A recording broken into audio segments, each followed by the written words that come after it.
So, kung naghanap kayo ng magandang monitor, ito yung masasuggest ko. Ito yung Titan na monitor. Bali, 24-inch yung across.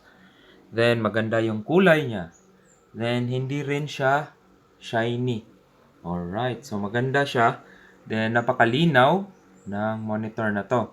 Aside dyan, meron siyang DP input or display input.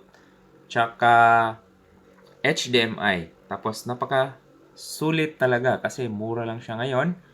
So, kung bibili kayo ng monitor, ito na yon. So, yung ano lang dito is meron lang siyang on-off. Then, yan. Pag nag-on na siya, yan. Oh, Chinese. So, Titan yan na monitor. Yan yung logo. Yan. Okay? Tapos, yung ano lang dito is Chinese lang yung option niya. Pero, madali lang siyang intindihin. Sa halagang 4K, okay na yung Titan na monitor sa akin.